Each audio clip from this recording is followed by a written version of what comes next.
예, 시간이 되었습니다. 이 시간 살아계신 하나님께 기도하시면서 주님께로 나아가겠습니다. 기도하겠습니다. 하나님 아버지, 오늘도 살아계시고 우리와 함께 하시는 주님인 줄로 믿습니다. 이 시간 예배 가운데 좌정하여 주시옵시고 하나님 홀로 영광 받아 주시옵소서. 감사드리며 예수님의 이름으로 기도드립니다. 아멘. 찬송 300장 함께 찬송하시겠습니다.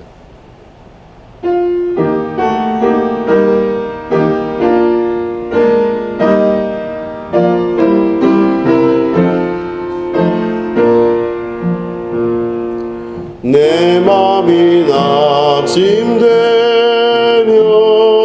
근심에 눌릴 때 주께서 내게 오사 위로해 주시네. 가는 길 캄캄하고 괴로움 많으나 주께서 함께하며 내 짐을 지시네. 그네가 내게 족하네. 그네가 족하네. 이 괴로운 세상 지날 때 그네가 족하네. 희망이 사라지고 친구 날 버릴 때 주 내게 속삭이며 새 희망 주시네. 싸움이 맹렬하여 두려워 떨 때에 승리의 왕이 되신 주 음성 들리네. 그네가 내게 족하네. 그네가 족하네. 이 괴로운 세상 지날 때 그네가 족하네. 먼민이 가득 차고 눈물이 흐를 때 주 나의 곁에 오사 위로해 주시네. 환난이 닥쳐와서 어려움 당할 때 주님의 능력이 원수를 이기네. 그네가 내게 족하네. 그네가 족하네. 이 괴로운 세상 지낼 때 그네가 족하네. 아멘. 드려진 예물을 위해서 기도하겠습니다. 하나님 아버지, 예물 드린 손길들을 하나님 기억하여 주시옵소서. 갈수록 점점 어려워지고 있고 여러 가지 주위의 상황들이 참 힘들어지고 있는 이런 때에 하나님께 예물을 드립니다. 하나님, 이 예물 위에 안수하여 주시고 하나님 굽어 살피시며 가정마다 직장과 사업과 모든 인간관계와 우리가 하는 모든 일마다 하나님 개입하시고 역사하셔서 그 안에서 하나님 아버지의 뜻이 하나님 아버지의 방법으로 이루어지고 성취되는 은혜가 있게 하여 주시옵소서. 어려움 당한 영혼들에게 함께하여 주시고 그 모든 환난 가운데에라도 우리의 믿음이 상하지 아니하며 우리의 독수리침에 날개침으로 올라간 같이 그 신앙이 더욱더 강하게 자라게 하시고 능력 있게 하시고 부유하게 하셔서 하나님의 귀한 은혜와 축복을 경험하는 하나님의 귀한 천국의 이루어짐을 경험하는 백성 되게 하여 주시옵소서. 감사드립니다. 예수님의 이름으로 간절히 축복하며 기도드립니다. 아멘. 하나님 말씀을 함께 보시겠습니다. 하나님 말씀은 마가복음 11장 21절부터 24절에 있는 말씀입니다. 마가복음 11장 21절부터 24절을 읽도록 하겠습니다. 베드로가 생각이 나서 여짜오되 랍비여 보소서 저주하신 무화과 나무가 말랐나이다. 예수께서 그들에게 대답하여 이르시되 하나님을 믿으라. 내가 진실로 너희에게 이르노니 누구든지 이 산더러 들리어 바다에 던져지라 하며 그 말하는 것이 이루어질 줄 믿고 마음에 의심하지 아니하면 그대로 되리라. 그러므로 내가 너희에게 말하노니 무엇이든지 기도하고 구하는 것은 받은 줄로 믿으라. 그리하면 너희에게 그대로 되리라. 아멘. 예, 오늘 우리 말씀은 하나님의 믿음을 가지라 라는 제목 가지고 함께 말씀을 나누도록 하겠습니다. 오늘 우리가 읽은 본문 11장 21절부터 24절에 있는 말씀, 바로 그 전에, 바로 전날 어떤 일이 있었냐면 예수님께서 제자들과 함께 길을 걸어가시다가 무화과 나무가 있는 것을 보시고 그 무화과 나무에 열매가 있나 찾아보셨는데 열매가 있지를 않았습니다. 그럴 때 예수님께서 그 열매를 맺지 못하는 무화과 나무를 향하여 저주를 하십니다. 다시는 열매를 맺지 못할 것이다, 이렇게 저주를 하셨습니다. 그런데 성경에는 그 예수님의 말씀과 조금 상반되는 듯한 기록을 하고 있습니다.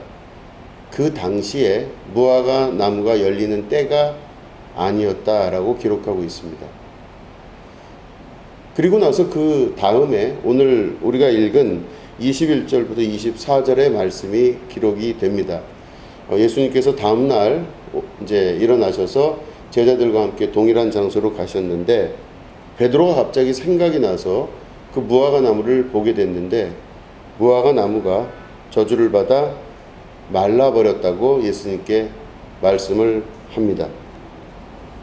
그럴 때 예수님께서 그 제자들에게 대답을 하시기를 22절에 보면 하나님을 믿으라 라고 대답을 하십니다. 어떻게 보면 전체 맥락에서 봤을 때 조금 이해가 되지 않는 대답을 하시는 것이죠. 물론 이 대답 이외에도 말씀드린 대로 전날이 있었던 무화과의 열매가 맺혀지는 때가 아닌데 그렇기 때문에 열매가 없는 건데 그 열매가 없는 무화과나무를 향해서 예수님이 저주를 하신 이 사건, 이것도 역시 우리의 상식 안에서는 이해가 되지를 않는 것입니다. 그런데 이 말씀이 갖고 있는 중요한 의미가 숨어 있다는 것을 우리는 발견해야 될 줄로 믿습니다. 때가 됐을 때 무화과나무가 열매를 맺는 것, 이게 바로 우리가 알고 있는 상식입니다. 어느 정도 무엇이 있을 때 그 시간이라고 하는 것이 우리의 전제 조건이 되고 때가 됐을 때 그것이 이루어진다는 것이 전제 조건이 됩니다. 우리는 이게 상식이라고 믿고 있고 당연하다고 여기고 있습니다. 우리는 무엇이 될지 혹은 무엇이 되지 않을지를 이미 알고 있는 것입니다. 어떤 일은 되는 일이고 어떤 일은 되지 않는다고 알고 있고 그걸 믿고 있고 그 믿고 있는 바가 바로 상식으로 우리 안에 존재하고 있는 것입니다. 이게 될 일인지 혹은 되지 않을 일인지를 우리들은 이미 상식이라고 하는 그 틀 안에서 이해하고 있는 것입니다. 그 상식이라는 틀 안에는 바로 그 기저에는 믿음이라고 하는 중요한 매개체가 자리 잡고 있는 것입니다. 당연한데 무화과나무가 열매를 맺지 않는 것은 때가 되지 않았기 때문에 계절이 오지 않았기 때문에 맺지 아니한 것이 당연한데 예수님은 그 무화과나무를 향하여 저주하셨습니다. 그리고 그 다음날 제자들을 향해서 하나님의 믿음을 가지라 라고 말씀을 하십니다. 이 두 말씀을 연결을 해서 보면 하나님을 믿는 믿음, 그것이 과연 때와 그리고 시기와 우리가 알고 있는 상식과 어떤 대치를 이루고 있는지를 바라볼 수 있어야만 됩니다. 22절에 하나님을 믿으라 라고 하는 것은 하나님을 우리가 열심히 믿는 그 믿음이라고 우리는 한국말로 이해할 수 있지만 영어 성경을 보면 조금 다르게 나와 있습니다. 하나님을 믿으라 라를 영어 성경에서는 뭐라고 되어 있냐면 have faith in God 이렇게 기록을 하고 있습니다. 하나님 안에 있는 믿음을 소유하라 이렇게 기록이 되어 있는 것이죠. 내가 하나님을 믿는 것이라고 보다는 하나님 안에 있는 그 믿음을 너희들 모두 한 사람씩 소유하라 이런 것으로 이해할 수 있는 것입니다. 그러면 하나님 안에 있는 믿음, 하나님 안에 있는 그 믿음을 우리가 소유해야 된다는 말씀으로 이해를 하는데, 그러면 지금 현재 분명하게 구별이 되는 것은 우리가 상식이라고 생각하는 우리의 믿음, 나의 믿음이 있고 또 하나님의 믿음이 있는데, 하나님의 믿음과 나의 상식이라고 하는 그 믿음이 다르다고 하는 것입니다. 내 믿음과 하나님의 믿음이 다른데 내 믿음을 소유하고 내 믿음으로 살아가라는 말씀을 하시는 것이 아니라 하나님의 믿음을 소유하고 하나님의 믿음을 가지라 라고 말씀하고 계시는 것입니다. 하나님의 믿음은 과연 뭘까요? 하나님의 믿음은 항상 이 현재에 역사하는 믿음입니다. 이 말씀을 하신 이후에 24절에 보면 이런 말씀을 하십니다. 그러므로 내가 너희에게 말하노니 무엇이든지 기도하고 구하는 것은 받은 줄로 믿으라. 그리하면 너희에게 그대로 되리라. 이렇게 말씀을 맺고 계십니다. 믿고 구하는 것, 무엇이든지 기도하고 구하는 것은 받은 줄로 믿으라. 이미 이루어졌다고 그것을 믿으라 라고 말씀을 하시는 것입니다. 어떤 것에 대해서 기도했을 때 받을 것이다 라고 믿는 것은 바로 내 눈앞에 보이는 현실을 믿는 자의 삶입니다. 왜냐하면 이 현실은 지금 내가 무엇인가를 기도했을 때 그 기도했을 때 내 눈앞에는 아직 그게 나타나지를 않은 것이죠.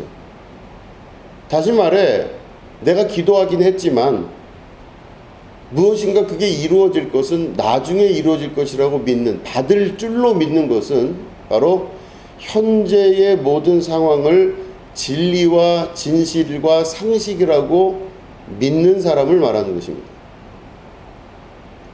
무화과 나무로 비유를 하자면 지금은 겨울이기 때문에 열매를 맺을 수가 없는 것이 상식인 것이죠.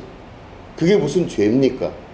그런데 예수님이 그 무화과 나무를 저주하셨다고 하는 것은 그 보이는 현실, 보이는 계절, 보이는 때 당연하다고 여기는 그 상식을 완전히 뒤집어서 생각을 하라는 말씀이십니다. 받을 줄로 믿는 사람은 현재의 상황을 인정하는 사람이다. 내 눈에 볼 때, 내 상황에서 볼 때 아무것도 이루어지지 않고 지금 변하는 게 아무것도 없지 않습니까? 앞으로 주시는 거는 뭐 주실 수 있겠지만 현재는 없다라고 믿는 믿음이 강한 것입니다. 이게 바로 상식입니다. 많은 사람들은 그렇게 생각하고 그렇게 살아나가고 있는 것이죠. 받을 줄로 믿는 것입니다. 지금은 아니라는 말이죠. 그런데 예수님 말씀은 기도하고 구하는 것은 이미 받은 줄로 믿으라 이렇게 말씀하고 계십니다. 이미 받았다는 것입니다. 완료형입니다. 이미 그 모든 것들은 끝났다는 얘기입니다. 내가 이미 구한 것은 하나님께서 내게 이미 주셨다는 말씀이 그 안에 들어가 있는 것이죠. 그러나 받은 줄로 믿은 그 사람은 현재 눈앞에 보이지 아니하는 상황, 내가 이미 받은 결과가 나타나지 아니하는 그 상황을 인정하지 않고 내 마음 안에 눈에 보이는 것과 현실 안에서 우리의 오감으로 느껴지는 것들을 믿거나 보질 않고 내 안에 있는 하나님의 믿음과 하나님의 말씀을 믿는 그 믿음으로 살아가는 자인 것입니다. 현실을 믿지 않고 하나님의 말씀을 믿는 자들입니다. 눈에 보이는 것을 믿지 않고 눈에 보이지 아니하는 것을 믿는 그 믿음, 이게 바로 하나님의 말씀을 믿는 자며 그 사람이 바로 이미 받은 줄로 믿는 사람이라는 것입니다. 하나님의 믿음은 그래서 우리가 생각하고 있는 상식과 우리가 생각하고 있는 눈앞에 보이는 경험적 현실에 근거하지를 않습니다. 하나님의 나라는 이미 이루어진 것입니다. 하나님의 나라는 눈앞에 보이는 현실로서 존재하는 것이 아니라 보이지 아니하시는 하나님의 말씀으로 존재하는 삶을 말합니다. 이게 바로 하나님의 나라입니다. 우리들은 눈에 보이는 많은 현실 가운데 살아가고 있습니다. 그 현실이 우리를 지배하고 현실이 우리의 이성을 또 경험적으로 타당하다고 맞다고 여기는 그런 삶을 오늘도 살아가고 있습니다. 그런 사람들이 때로는 지혜로워 보이기도 하고 똑똑해 보이기도 하는 것이죠. 그렇기 때문에 눈 앞에 있는 것들을 보고 믿는 것은 믿음이 아니라 확인이라고 하는 것입니다. 뻔히 이미 드러나 있는 많은 사건들을 우리가 경험하면서 수많은 지식들을 이성적으로 축적하여 그 축적한 이성의 경험을 가지고 현실을 파악하고 현실을 받아들이는 그 사람은, 그 안에 존재하는 믿음은 바로 이성적인 믿음이라고 하지만 하나님의 나라에서는 가장 미련한 사람이라고 말하는 것입니다. 하나님의 그 나라는 그렇기 때문에 우리의 생각, 감정, 오감으로 이루어지는 세계가 아닙니다. 그 모든 세계를 초월한 세계라고 볼 수가 있습니다. 그렇기 때문에 우리가 육신의 근거를 가지고 하나님을 믿는 믿음을 가지는 것이 아니라 육신을 초월한 믿음을 가질 수 있는 그 믿음의 역사가 일어나게 될 때 예수님의 이 말씀이 우리 가운데 실제적으로 이루어질 수가 있게 되는 것입니다. 다른 말로 하면 우리가 믿는다라고 이야기할 때는, 내가 예수님을 믿습니다라고 이야기할 때는 내가 가지고 있는 생각과 감정과 오감의 조합으로 인해서 눈앞에 보이는 현실적인 이 이성적인 기준 안에서 하나님의 말씀과 예수님 말씀을 자꾸 이해하려고 노력합니다. 그리고 믿으려고 노력합니다. 믿고 싶어서 믿으려고 최선을 다합니다. 그러나 결론적으로는 완전한 믿음에 이를 수가 없다는 것입니다. 왜냐하면 내가 열심히 믿고 열심히 이해하려고 하고 열심히 받아들이려고 했지만 그 열심히 받아들이려고 하는 그 삶의 자리는 바로 자기의 경험과 눈에 보이는 현실이라는 것입니다. 눈앞에 보이는 현실 안에서 자꾸 이해하려고 하니까 자기의 틀에서 벗어나지도 못하고 자기의 경험적 세계에서 벗어나지를 못하는 겁니다. 내가 믿어보려고 노력은 했는데, 믿음을 가지려고 최선을 다해 봤는데, 이렇게 열심히 하면 뭔가가 될 줄 알았는데 전혀 그것들이 이루어지지 않고 있다라고 좌절하는 경우가 많이 있습니다. 그러나 진정한 믿음은 바로 내 눈앞에 있는 현실에 그 서 있어서 그곳에서 이야기하는 것이 아닙니다. 독일 말로 하면은 그 지찜 레벤이라고 하는 단어를 사용합니다. 문장을 사용합니다. 지찜 레벤이라고 하는 것은 자기가 선 자리가 어딘가 하는 것을 결정하는 것이 중요하다고 하는 것입니다. 내 삶의 자리가 어디인가, 그 서 있는 자리가 어디인가가 중요한 것인데, 많은 사람들은 자기 눈앞에 보이는 현실을 실제로 믿고 그곳에서 자기의 모든 생각의 기준을 그곳에 두게 됩니다. 그러니까 하나님을 믿는 게 이해가 잘 안 되죠. 예수님의 말씀도 이해가 되지가 않습니다. 하나님의 나라는 이해가 되지가 않는 것입니다. 모든 것이 다 공중에 붕 뜬 이야기 같고 내 이야기 같지도 않고 현실적이지도 않다라는 생각을 하면서, 그러나 최선을 다해서 믿어보려고 노력은 하는 것입니다. 그런 노력이 있게 될 때 그 안에는 믿음이 있는 것이 아니라 자기의 수고와 노력에 의하여 이루어진 믿음만 남게 되는 것입니다. 믿음은 그래서 내 노력과 수고와 역사로 이루어지는 것이 아닙니다.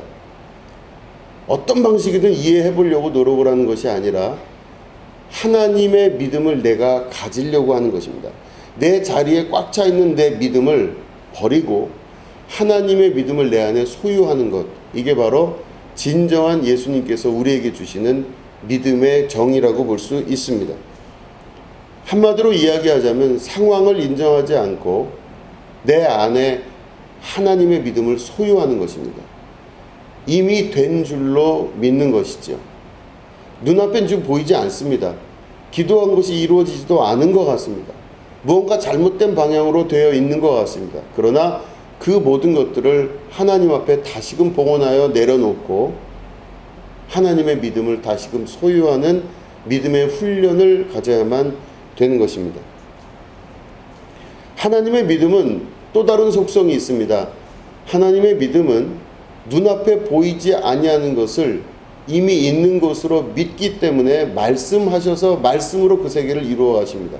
하나님이 세상을 처음 창조하셨을 때 세상에 아무것도 없었습니다. 그럴 때 하나님께서 빛이 있으라 하심에 빛이 있게 되었습니다. 빛이 없었을 때 빛이 있으라 하셨다는 그 말씀은 빛이 존재가 되어 있는 상태가 아니었기 때문에 그 빛은 하나님 안에 있었던, 마음에 있었던, 그 믿음 안에 있었던 빛이었습니다. 하나님 믿음 안에 눈으로 볼 때는 아무것도 보이지가 않고 실제적으로 아무것도 나타나지가 아니한 아무것도 없는 그곳 가운데 하나님이 빛이 있으라 라고 말씀을 하셨을 때는 빛은 없었을 때 하나님 마음 안에 있던 빛이 말씀에 의하여 실제가 되는 것을 말씀하고 있는 것입니다. 빛이 있으라 하시면 빛이 있었던 것입니다.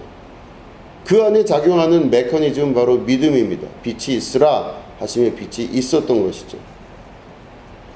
눈앞에 보이는 것이 아무것도 없는 상황에서 하나님은 믿음으로 빛이 있으라 하셨습니다.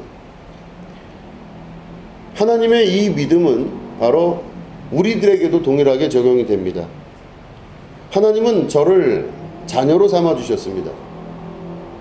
자녀가 될 만한 자격과 조건이 전혀 되지가 않는 사람을 하나님께서 너는 내 자녀다, 넌 내 아들이다, 너는 내 딸이다, 이렇게 말씀을 하셨습니다. 하나님의 그 믿음은, 저를 향한 그 믿음은 저의 조건과 상황을 보지 아니하시고 하나님의 믿음, 하나님 안에 있는 사랑의 믿음으로 저를 보신 것입니다. 대상에 대한 내 평가와 선악, 판단이 아닌 것입니다. 대상에 대한 모든 것들이 중요한 것이 아니라 하나님 안에 있는 믿음으로 저를 바라보셨다는 것입니다. 저 정 목사도 개인적으로 저 스스로를 바라볼 때 수도 없이 다시 생각해 봐도 저는 자격이 마땅치가 않은 사람입니다.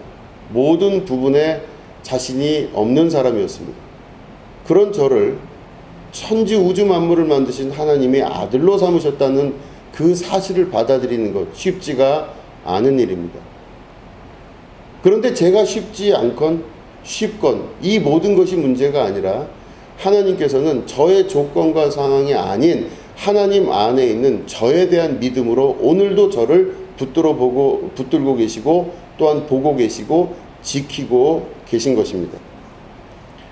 하나님의 믿음은 그래서 눈으로 보여지는 상황과 판단, 선악에 좌지우지 되지 아니하시고 하나님 안에 있는 온전한 믿음, 완전한 믿음으로만 세상을 바라보시는 것입니다. 현재의 나를 보시는 것이 아니라 하나님 믿음 안에 있는, 하나님 마음 안에 있는 저를 보고 계시는 것입니다. 저도 이렇게 자라나면서 여러 가지 일들을 겪게 되었는데 이 자라나면서 겪게 된 저의 모든 과정 중에는 여러 가지 오류가 참 많습니다. 잘못된 게 참 많죠. 저런 사람이 어떻게 목회를 하고 있나 하는 생각을 가지게 될 만큼 저 스스로에 대해서도 별로 자신이 없는 그런 사람입니다. 근데 왜 저를 아직까지도 하나님께서 이런 하나님의 일을 할 수 있도록 지금도 이 일을 유지시키시는 걸까요? 그럼 바로 저의 조건이 아니라 하나님 안에 있는 믿음이 오늘도 저에게 역사하는 힘이 되는 것입니다. 우리가 하나님의 믿음을 가지게 되면 앞에 있는 상황을 보지 아니하고 혹은 눈앞에 보여지고 있는 현실과 상황을 인정하는 것이 아니라 내 안에 있는 믿음으로 세상을 바라볼 줄 아는 믿음의 역사가 이루어지게 되는 것입니다. 육신의 제한된 조건에서 하나님의 믿음을 통해서 믿음의 삶을 살아나갈 수 있게 되는 것입니다. 내가 믿으려고 노력하는 것이 아니라 내 안에 하나님의 믿음이 있게 되면 하나님의 믿음으로 세상을 바라볼 수 있는 그런 역사적인 힘으로 발전하게 되는 것입니다. 빌립보서 2장 13절에는 이런 말씀이 있습니다. 너희 안에서 행하시는 이는 하나님이시니 자기의 기쁘신 뜻을 위하여 너희에게 소원을 두고 행하게 하시나니, 이렇게 말씀하고 있습니다. 너희 안에서 행하시는 이는 하나님이시니, 우리가 온전히 하나님 앞에 내가 지금 현실에 보이고 있고 느껴지고 있고 생각나고 그로 인해서 느껴진 수많은 감정들, 이 많은 것들을 포기하고 내려놓고 오늘 하나님의 믿음을 가지고 싶습니다. 하나님, 저에게 하나님의 믿음을 주십시오라고 이 기도하여 하나님의 믿음이 내 안에 역사하시기 시작하면 하나님이 그때부터 내 안에서 일하기 시작을 하십니다. 내 안에서 일하시기 시작하는 그 하나님이 내 모든 것 안에서 역사하는 힘을 경험하게 만드십니다.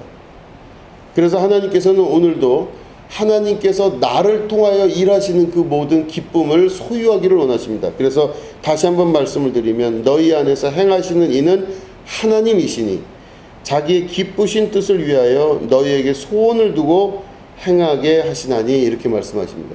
내 안에 있는 내 경험과 현실에 대한 파악과 나름 경험을 갖고 있다고 하는 경험과 이성적인 생각들을 내려놓고 하나님, 저 자신을 하나님 앞에 이제 다 내려놓습니다. 저를 주님 앞에 포기하겠습니다. 제가 알고 있는 지식과 제가 알고 있는 경험과 제가 선, 악과 옳고 그름과 좋고 나쁨에 대한 판단했던 모든 것들을 다 내려놓겠습니다. 이젠 제 안에 좋고 나쁨과 선과 악과 옳고 그름의 모든 것들이 사라졌습니다. 주님이 이제 오셔서 주님이 말씀하시는 대로 제가 살도록 하겠습니다. 주님, 제 안에 임하여 주시옵소서. 이렇게 기도하시면 하나님의 믿음이 여러분 안에 임재하시기 시작합니다. 여러분 안에 임재하신 그 하나님께서 여러분들에게 생각나고 떠오르게 하셔서 마음에 소원을 두십니다. 그전에는 내가 경험했던 걸 가지고 어떻게 살아야 되겠다 계획하고 그걸로 살아가고 또 실패도 해보고 성공도 해보고 이런 삶을 살았겠지만, 이제 하나님께서 제 안에서 역사하시기 시작하면 전혀 알 수 없는, 전혀 생각할 수 없는 새로운 우리 안에 소원이 떠오르게 됩니다. 그 소원을 두고 내 안에서 어떤 일이 일어나게 되는 것이죠.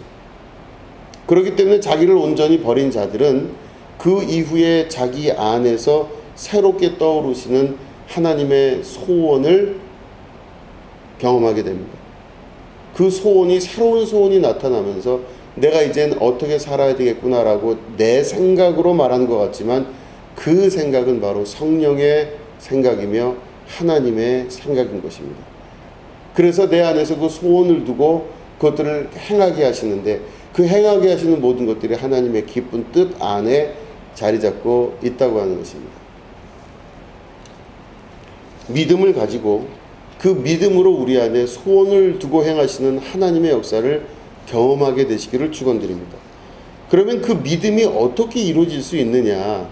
그 믿음은 내가 억지로 무엇인가를 내 스스로 생각해서 이루려고 하는 것이 믿음이 아닙니다. 믿음은 로마서 10장 17절 말씀에 이렇게 기록이 되어 있습니다. 그러므로 믿음은 들음에서 나며 들음은 그리스도의 말씀으로 말미암았느니라. 아멘. 로마서 10장 17절의 이 말씀은 믿음은 바로 듣는 것에서 난다고 말씀하고 있습니다. 내 안에서부터 내가 만들어내어서 그것들을 조작해 나가는 것이 아니라 내 안에 있는 것들을 포기하고 버리고 자아를 십자가 앞에 온전히 내려놓은 상태에서 하나님의 음성을 들으려고 할 때 그 그리스도의 음성을 듣고 말씀 안에서 내가 자꾸 듣고 또 듣고 그렇게 할 때 그 믿음이 내 안에서 드러나고 나타나기 시작합니다. 하나님의 믿음은 바로 들음에서 말미암습니다. 무엇을 듣느냐? 바로 그리스도의 음성을 듣는 그 들음에서 믿음이 탄생하기 시작합니다. 여러분들이 가지고 있는 많은 믿음, 우리들이 가지고 있는 많은 믿음은 육체의 경험에 의한 되고 안 되고의 문제입니다. 지극히 상식적인 문제라고 여겨지는 많은 것들이 우리는 믿음의 안에서 작용하는 힘이라는 것을 알고 있습니다. 그러나 하나님의 나라의 기적과 하나님의 나라의 역사는 바로 한 그리스도의 말씀을 들음으로, 그 들음으로 말미암아 하나님의 믿음이 내 안에 임하고 하나님의 믿음이 내 안에 임함으로 말미암아 현실이 아니라 믿음 안에서 이루어지는 새로운 재창조의 역사를 이루게 되는 것입니다. 새로운 창조, 새로운 역사, 새로운 삶, 이 모든 것들이 변화된 삶이며 새 생명이며 거듭난 자의 삶이라고 하는 것입니다. 매일매일 새롭게 태어나는 여러분 되시기를 주님의 이름으로 축원합니다. 사도 바울의 고백과 같이 나는 날마다 죽노라 하는 그 고백이 여러분들 안에서 이루어지며 날마다 육체의 죽음을 경험하여 새로운 삶으로 태어나는 거듭남의 기쁨, 주님의 놀라운 창조적인 역사와 하나님의 믿음의 역사가 여러분들에게 나타나시게 되기를 주님의 이름으로 축원합니다. 기도하겠습니다. 하나님 아버지 감사합니다. 우리 안에 거룩하신 그리스도의 말씀을 통하여 하나님의 믿음을 소유하게 하여 주시옵소서. 눈앞에 보이는 것에 휘둘리며 눈앞에 보이는 상황에 끌려다니는 삶이 되지 않게 하시고 구한 것은 이미 받은 줄로 믿으라 하시는 하나님의 믿음을 소유하게 하여 주시옵소서. 우리는 이렇게 조건이 돼야 이런 삶을 살 수 있다라고 이야기하고 있지만 그 모든 것은 세상적인 경험의 바탕인 줄로 믿습니다. 주님의 나라가 내 안에 임하는 하나님의 믿음이 내 안에서 역사하시는 하나님의 뜻을 우리 안에 두셔서 그 기쁘신 뜻대로 행하시는 하나님의 역사가 이루어지게 하여 주시옵소서. 지금은 우리 구주 예수 그리스도의 은혜와 하나님 아버지의 지극하고 무궁하신 사랑과 성령님의 감화감동 축복교통 역사하심이 오늘 예배를 드리는 모든 주님의 거룩한 백성들 위에 지금부터 영원히 함께 하옵시기를 간절히 축원하옵나이다. 아멘.